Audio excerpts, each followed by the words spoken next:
O desejo de ter filhos faz parte do planejamento de muitos casais. Mas engravidar nem sempre é tarefa simples. O que é natural para muitos acaba sendo uma grande luta para cerca de 8 milhões de pessoas que podem ser inférteis no Brasil.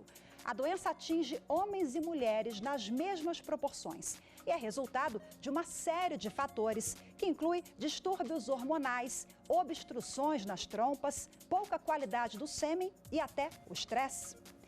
O tratamento mais adequado depende da causa da infertilidade, mas, de uma maneira geral, ele percorre uma estrada longa e repleta de emoções. O Viver Melhor de hoje vai falar sobre essa jornada traçada pelos médicos e uma equipe multidisciplinar. A Organização Mundial da Saúde considera a infertilidade a incapacidade de um casal conseguir engravidar após um ano de relações sexuais regulares sem métodos contraceptivos. Segundo dados da OMS, a doença atinge de 50 a 80 milhões de pessoas no mundo. Apesar da associação quase que natural à saúde reprodutiva feminina, a condição atinge homens e mulheres com a mesma intensidade. 40% dos diagnósticos são dos homens, 40% das mulheres, 20% ocasionada por ambos. Os tratamentos para a infertilidade envolvem um conjunto de técnicas e procedimentos, como a fertilização in vitro, a técnica onde óvulo e espermatozoides são fecundados em laboratório e o embrião implantado diretamente no útero da mãe. Um dos principais centros públicos de reprodução assistida do país fica em Brasília. O Hospital Materno Infantil HMIB tem um dos programas de reprodução mais antigos do país. Começou a atender em 1998. Está entre as 3 únicas unidades da rede pública que arcam integralmente com o tratamento, que inclui remédios, exames e cirurgias. A coordenadora do Centro de Ensino e Pesquisa em Reprodução Assistida do hospital está no comando do setor desde a implantação. Mais de 500 bebês já nasceram com a ajuda do projeto comandado pela ginecologista. Não trazemos só um bebê para a vida de um casal, nós trazemos a concepção de uma família. Tá? Então, no momento em que o bebê nasce, se forma uma família. E isso tem uma abrangência que vai além do conhecimento humano, né? No sentido social, psicológico, no sentido geral de ser humano, né? Cerca de 6 mil pessoas aguardam na fila por atendimento e as mulheres esperam, em média, 5 anos para serem chamadas. E elas se sentem muito mal, né? Porque às vezes estão com 35 anos e são chamados aos 40, o que já limita muito a capacidade de gerar.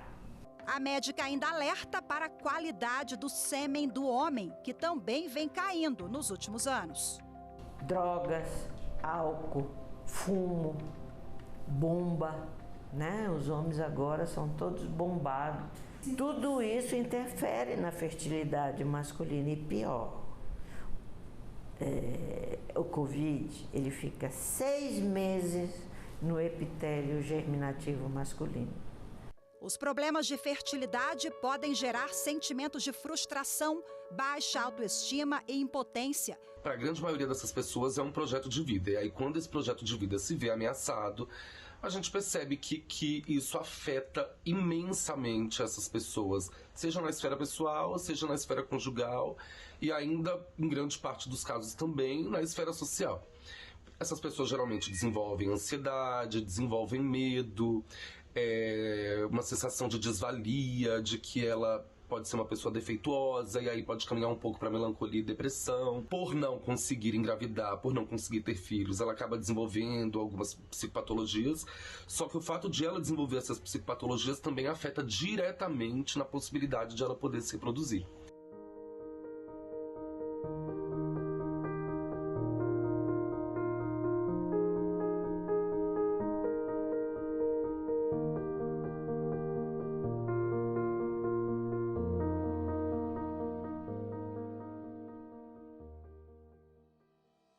E para entender melhor as causas mais comuns de infertilidade, os tratamentos, as técnicas de reprodução assistida e outros métodos, eu converso agora com o médico esterileuta e especialista em reprodução humana, Dr. José Eduardo Silveira dos Santos, e o médico urologista e andrologista, Dr. Tiago Serra. Muito obrigada pela participação de vocês em primeiro lugar, sejam bem-vindos. Eu vou começar o programa com o Dr. José Eduardo. Bom, segundo a OMS, a infertilidade atinge cerca de 15% dos casais em idade reprodutiva. Em linhas gerais, doutor, quais são as causas mais comuns de infertilidade entre homens e mulheres? Olá, Rafaela. Olá, Tiago. Um prazer participar com vocês aí desse programa Viver Melhor. E esse dado é correto, da Organização Mundial de Saúde, de 15% a 20% no Brasil dos casais têm problema para engravidar. E o problema está principalmente, primeiro, na idade. A mulher quer ser repórter da TV Justiça, ela quer ser médica, ela quer ser bióloga, ela quer ser advogada, juíza, quer seguir uma carreira bancária e esquece de ter um filho. Sempre deixa, às vezes, posterga a maternidade. E, às vezes, quando ela acorda, evidentemente, para ter um filho, o time já passou, né? Nós sabemos que a fertilidade é mais ou menos constante até 35 anos de idade. Depois de 35 anos, na mulher, ela começa a diminuir. E depois de 40, despenca. E depois de 45 anos, é muito difícil ela conseguir o filho com os óvulos próprios dela. Então, em primeiro lugar, que você me perguntou, a idade. Segundo lugar, endometriose. É o tecido de menstruação do útero fora do útero. Ele acomete, irrita, forma obstruções tubárias e também aumenta anticorpos. O seu organismo passa a fazer anticorpos contra esse sangue em situação errada, se reflui pelas trompas quando você vai expulsá-lo durante a menstruação, sempre reflui, é a teoria e provado também pelos trabalhos de Sampson. E esses anticorpos ficam com o espermatozoide, vai balançando o rabinho lá, que se capacita no tecido, no líquido vaginal, né? Porque ele vai subir, esses anticorpos bloqueiam. Então, a endometriose tem um fator imunológico e um fator anatômico. Outros problemas também, miomatose, doenças e infecções pélvicas, perfeito? Essas são as causas principais nas mulheres. Nos homens, eu vou deixar o especialista, doutor Tiago, falar a respeito. Doutor Tiago, com a palavra, por favor, a idade também para os homens é um fator decisivo? Quais são as principais causas? Olá, Rafaela. Olá, doutor José Eduardo. É uma satisfação estar aqui com vocês no programa. Vamos falar um pouquinho sobre infertilidade conjugal. Dentro da infertilidade conjugal, a gente vai inserir a infertilidade masculina. Ninguém engravida sozinho, né, doutor José Eduardo? Então, é muito importante que a gente aborde o casal. Um dos principais fatores que o doutor José Eduardo já falou é a idade do casal. E a janela terapêutica, o tempo que a gente tem para tratar a mulher, costuma ser mais melindrosa do que do homem. Como o doutor José Eduardo falou, após os 40 anos, a mulher já começa a ter muito mais dificuldade para engravidar. O homem, a gente já não tem tanta limitação quanto a mulher, mas é importante falar que a gente está tratando o casal. Então, a gente tem a principal causa de infertilidade masculina tratável é a varicocele, que é uma alteração vascular, uma alteração nas veias que drenam o testículo e que são suscetíveis a tratamento cirúrgico. Como é que é feito o diagnóstico, doutor Tiago? O diagnóstico é estritamente clínico, podendo ser confirmado com exames complementares, com ecografia, ultrassom, aquele exame que a gente passa o gel na bolsa testicular para conseguir identificar a dilatação dessas veias que drenam o testículo.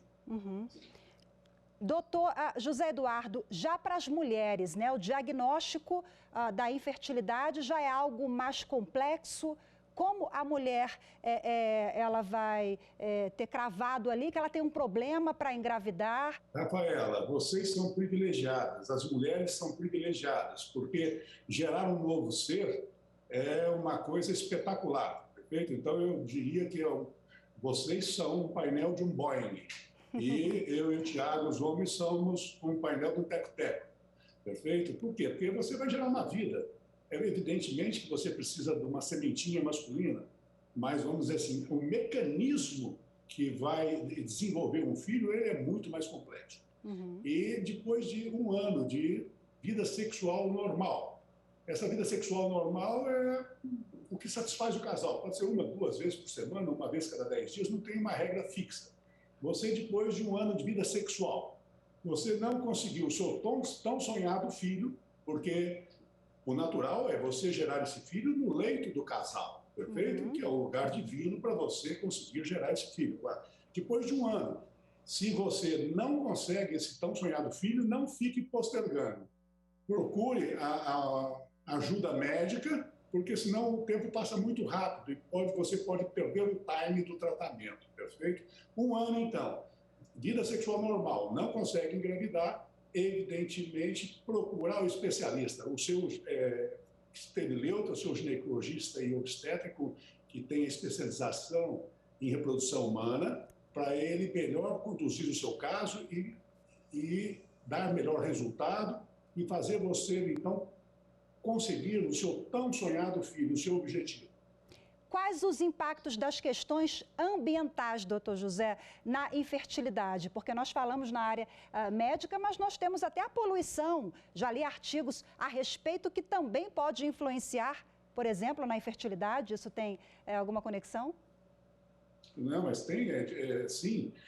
Primeiramente, fator emocional, né? Você vê que essas corredoras aí, atletas, elas nem menstruam, ela entra em amenorreia, perfeito? Então, o fator do estresse é muito importante, porque o estresse bloqueia a ovulação, ele pode atrapalhar a ovulação. Da mesma forma, também, uma alimentação desbalanceada, uma alimentação rica em gordura, pobre em proteínas e vitaminas, porque a gente sabe que os hormônios, ele vêm da gordura, perfeito? Então, as pessoas obesas, gordas, elas, vamos dizer assim, atrapalham, evidentemente, a esteroidogênese, a dieta, a vida saudável está diretamente relacionada aos resultados de uma gravidez. Doutor Tiago, a fertilidade do homem também vem sendo afetada com esses fatores externos todos que o doutor citou agora, mas parece que a qualidade do sêmen vem diminuindo nos últimos anos. Eu acho que de acordo por todos esses hábitos de vida, confere? A gente tem evidências que isso pode ser verdade, sim. Por que eu digo que isso pode ser verdade? A gente não tem um histórico tão longo de registros, mas vem se observado uma evolução negativa na produção seminal. O Dr. José Eduardo colocou muito bem que é uma coisa divina essa questão da gestação, mas não menos importante, o homem também deve produzir o espermatozoide e para isso ele precisa de uma coisa que, na minha cabeça, isso é fundamental, que é o equilíbrio. O equilíbrio entre o quê? Entre uma atividade física, entre uma boa alimentação, entre uma diminuição na quantidade de estresse, porque, não menos complexo, a produção seminal também pode ser prejudicada por um desequilíbrio de uma vida não bem regrada. Vamos agora ao quadro Mitos e Verdades. Nós já falamos aqui um pouquinho, né, de possíveis verdades ou mitos que envolvem a infertilidade. Agora eu vou começar com o doutor José Eduardo. O uso prolongado do anticoncepcional dificulta a gravidez? Não, é tabu, Rafaela, não dificulta. Pelo contrário, ele repousa o ovário, tem trabalhos mostrando que ele até diminui a incidência de câncer de ovário, porque você deixa esse ovário em repouso. O que acontece, que pode acontecer, é um uso prolongado, o ovário entra em dormência, e aí depois, quando se separa o anticoncepcional, ela não ovula, porque justamente não menstrua. Ela vai chegar para você e falar, doutor, parei meu anticoncepcional, eu não estou menstruando. Aí você faz a dosagem dos hormônios, FSH, LH, prolactina, no 3º dia do ciclo, e o hormônio antimileriano, e aí você então vê, eu sempre brinco com elas, eu vejo a reserva do seu tanque, como é que está. Então, se a reserva do tanque tiver 100%, então, evidentemente, eu só dou um remédio para induzir a ovulação e está resolvido o problema. Agora, se o tanque de gasolina está entrando na reserva, aí eu falo para ela, vamos apressar e já partir para um tratamento mais efetivo, para ela conseguir o tão sonhado filho. Doutor Tiago, chás naturais, alimentos afrodisíacos acabam aumentando a fertilidade? Rafaela, pode ser que sim. Por que eu digo pode ser que sim? A gente, em posição do médico, é muito difícil prescrever uma coisa que a gente tem uma dificuldade de padronização. Vou te dar um exemplo. Se você pega um chá de uma folha que foi plantada, uma planta que recebeu adubo, ela é diferente de uma planta que não recebeu adubo. Se você colocar o chá para ferver durante 5 minutos e colocar um chá para ferver durante 10 minutos, é um chá diferente. Então, a gente tem uma dificuldade de conseguir padronizar qual que é a quantidade daquela substância que vai ter interferência. Doutor José Eduardo, a fertilidade da mulher acaba com a menopausa? Rafaela, a mulher nasce, no nascimento ela entra numa fase chamada pré-púbere. Quando ela menstrua pela primeira vez, a gente chama de entrou na puberdade. Perfeito? Aí ela entra numa fase chamada menacme, que é o período de vida reprodutiva dela, que vai desde a primeira menstruação até a última, que é a menopausa. A menopausa simplesmente é a última menstruação da mulher, que varia de país para país. Na África, em torno de 39, 40 anos. Na Europa, 54, 55. E no Brasil, em torno de 50 anos. Então, essa é a menopausa. 4 a 5 anos antes, já alteram alguns hormônios na mulher, que é o chamado período do climatério, que ele vai até 65 anos. Depois de 65 anos, então, é a chamada senilitude ou velhice.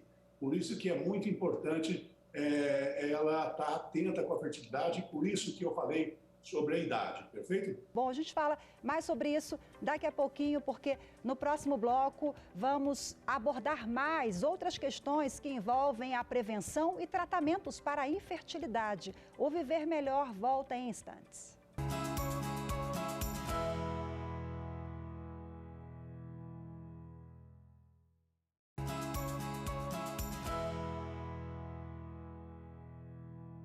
Viver Melhor sobre infertilidade está de volta e hoje mostra que quem embarca no mundo das tentativas para uma gestação descobre o quanto algo que parece tão natural pode ser complexo, solitário e demorado. A infertilidade pode levar a questões familiares, psíquicas, emocionais e sociais. A boa notícia é que com os avanços da medicina no campo da reprodução humana, tem aumentado a eficácia de técnicas como a inseminação artificial e a fertilização in vitro. Especialistas também apostam em técnicas milenares. Veja agora que a acupuntura tem sido uma grande aliada no tratamento da infertilidade. Érica é acupunturista especializada em ginecologia e obstetrícia há 15 anos. Entusiasta da medicina chinesa, já ajudou pelo menos 1000 mulheres a realizarem o sonho de serem mães. Samira, de 37 anos, é uma delas. Já tinha engravidado 3 vezes e, em todas as ocasiões, sofrido aborto espontâneo. Então, nós já íamos começar o processo de fertilização. Quando nós encontramos a doadora, que já estávamos fazendo todos os exames, eu tinha de fazer o exame de beta para garantir que eu não estava grávida. Para minha surpresa, veio positivo. E aí aquilo ali foi um misto de alegria e ao mesmo tempo de muita agonia, porque eu sabia dos riscos que eu estava correndo. Contei para a Érica, ela falou, não se preocupa, a gente vai acalmar sua mente, vai acalmar seu coração.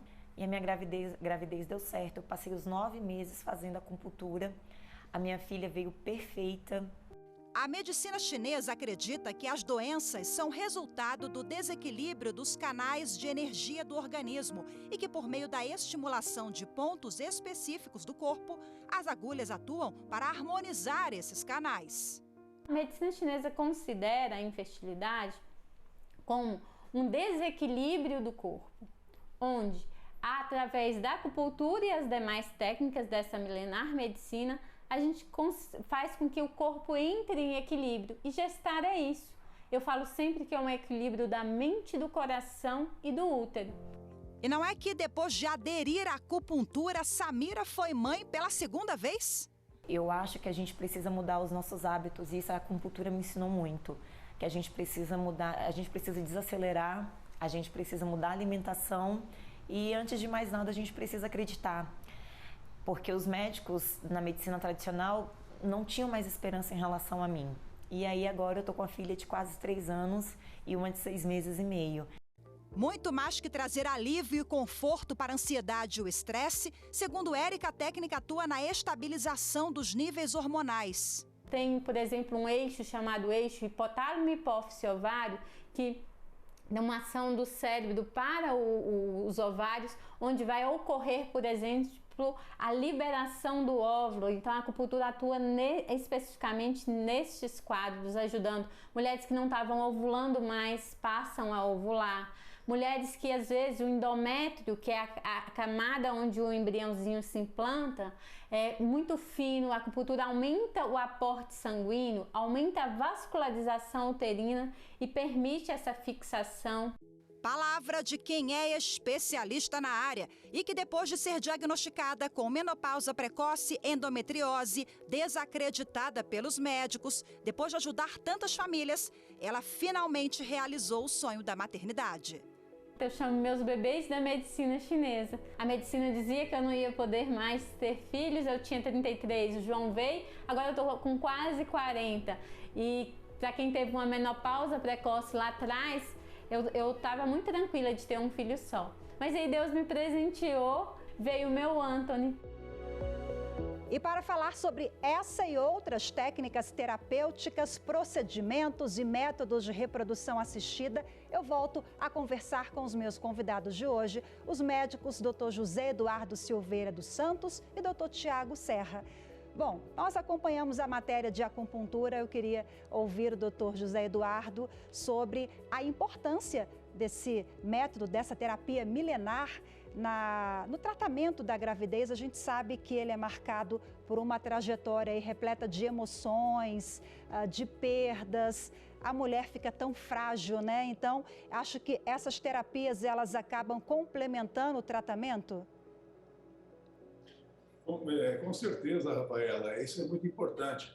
Os dois pilotos da aeronave, evidentemente, são o responsável pela mulher e o responsável pelo homem. Então, o ginecologista obstetra esterileuta e o urologista é responsável pelo homem. Agora, nesta equipe, tem toda a tripulação que é importante na condução desta aeronave para o destino final, que é a gravidez. E essa tripulação, aí entra a acupuntura, perfeito, que dá um relaxamento, tira o estresse, né? A nutricionista e a psicologia, né? Que também entra. E a educação física também. O educador físico também, orientando, incentivando esse casal com uma atividade física que vai ser muito importante para conseguir a saúde reprodutiva e a saúde física e mental da mulher e do homem desse casal. Doutor Tiago Serra, quais os principais tratamentos hoje que nós temos para que o homem consiga vencer essa infertilidade e o casal conseguir engravidar? É fundamental a gente fazer uma boa história clínica e um bom exame físico. Primeiro, para determinar qual seria o motivo, se teria alguma alteração e se essa alteração tem um tratamento específico. Se tem anteriormente que a varicocele é a principal causa de infertilidade masculina tratável, que tem seu tratamento um procedimento cirúrgico. Existem outras causas, alteração na função sexual, paciente que não consegue ter uma ereção adequada, não consegue completar o coito, não consegue completar a relação sexual. Pacientes que têm alteração no padrão ejaculatório, paciente que a gente chama de ejaculação retardada, que é isso, o paciente demora demais até chegar ao orgasmo e não consegue chegar ao orgasmo, muitas vezes não consegue colocar o sêmen no aparelho reprodutivo da mulher, também isso impossibilita a conclusão, né, a gestação. Então, é muito importante que esse paciente passe por uma avaliação complexa do seu andrologista para determinar quais seriam as possíveis alterações e, diante dessas possíveis alterações, a gente conseguir tomar as nossas ações. Eu sempre digo aos meus casais que a minha função é identificar quais são os pequenos detalhes, que esses detalhes, tanto o detalhe masculino quanto o detalhe feminino, quando se encontram, não permitindo que até aquele momento o casal conseguisse aquele sonho, conseguisse o filho. Então, vamos buscar os detalhes.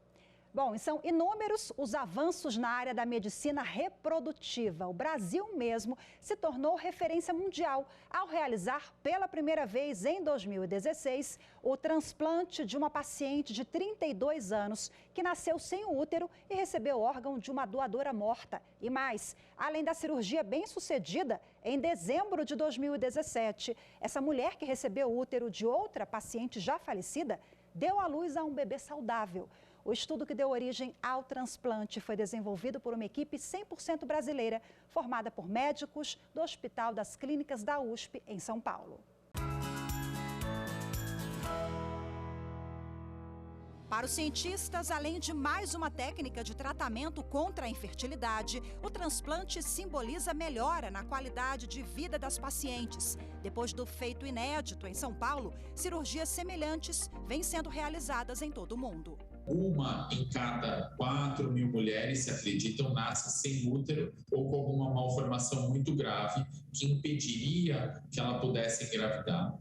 Existem aquelas pacientes que acabam perdendo o útero de forma inesperada, então aquelas pacientes que têm um câncer de ovário, câncer do colo do útero, câncer de endométrio e que precisam retirar o útero às vezes antes de terem todos os filhos que ela gostaria ou antes mesmo de ter tido filho. Apesar da medicina ofertar uma série de técnicas e soluções para alcançar a gestação, o médico alerta para um fator crucial, a idade reprodutiva.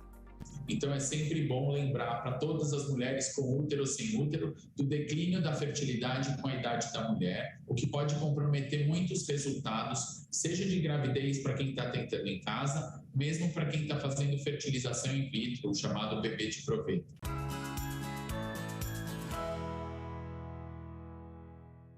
Mais uma vez, está dado o recado aí, a reflexão em torno da idade reprodutiva. Doutor José Eduardo, primeiro bebê de proveta do mundo, mais de 40 anos, nós já temos, falando em fertilização in vitro, em avanços. O que nós caminhamos aí em todas essas décadas? O que a mulher tem hoje no mercado, na medicina, graças à tecnologia para conseguir levar adiante a gestação? O primeiro bebê de proveta do mundo foi na Inglaterra com o Mr. Stepton e Mr. Edwards, que eu tive o prazer de conhecer.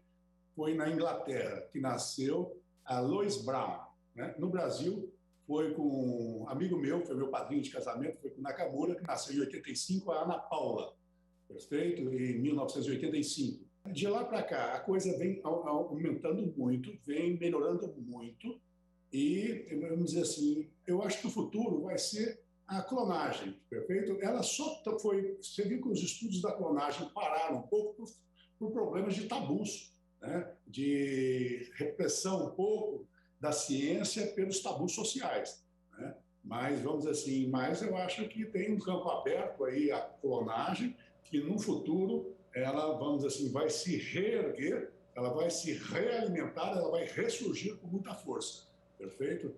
E entramos num campo polêmico, entramos num campo religioso, entramos num campo aí de você pensar numa seleção genética, uma seleção de ser humano, no sentido de cor de olhos, de sexo. Então é um estudo muito polêmico, que está reprimido, evidentemente, por esses tabus que a sociedade apresenta e que não cabe a nós julgarmos se é correto ou errado. Doutor Tiago, o vírus da Covid-19, ele trouxe algum impacto para a saúde reprodutiva do homem?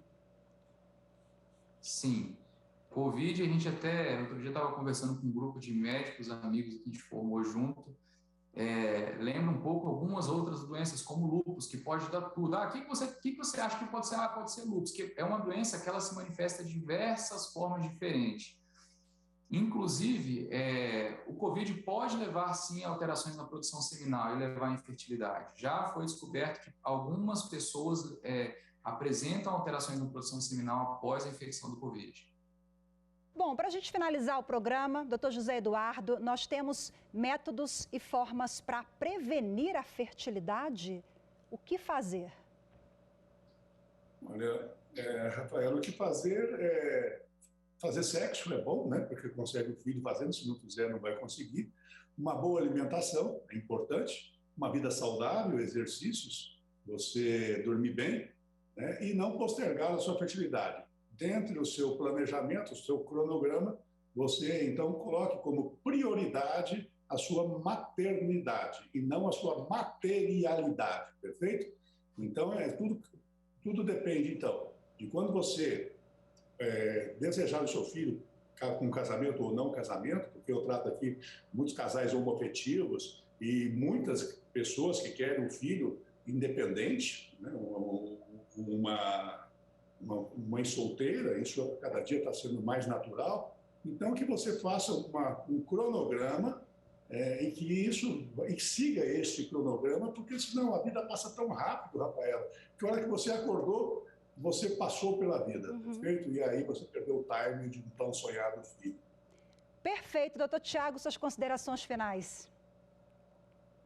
É muito importante que o casal busque sempre o equilíbrio. Eu sempre digo aos meus casais que o filho é mais uma etapa muito importante da vida. Mas por que eu digo equilíbrio? O casal vai ter que ter saúde para criar o filho também. E não só para criar o filho, mas para fazer esse filho. Então, o equilíbrio entra na alimentação, entra na atividade física, entra na diminuição do estresse, entra no amor entre o casal, porque o filho também depois vai crescer e esse casal vai continuar junto, a grande maior parte deles. Então, eu acho que o equilíbrio é fundamental quando a gente fala em reprodução. Equilíbrio em todos os aspectos mais amplos que você possa imaginar. Muito obrigada, doutor Tiago, doutor José Eduardo. E muito obrigada a você também que nos acompanhou em mais uma edição do Viver Melhor. Na próxima semana, mais um tema relacionado à qualidade de vida, saúde física e emocional. Temos um encontro marcado. Até lá. Tchau, tchau.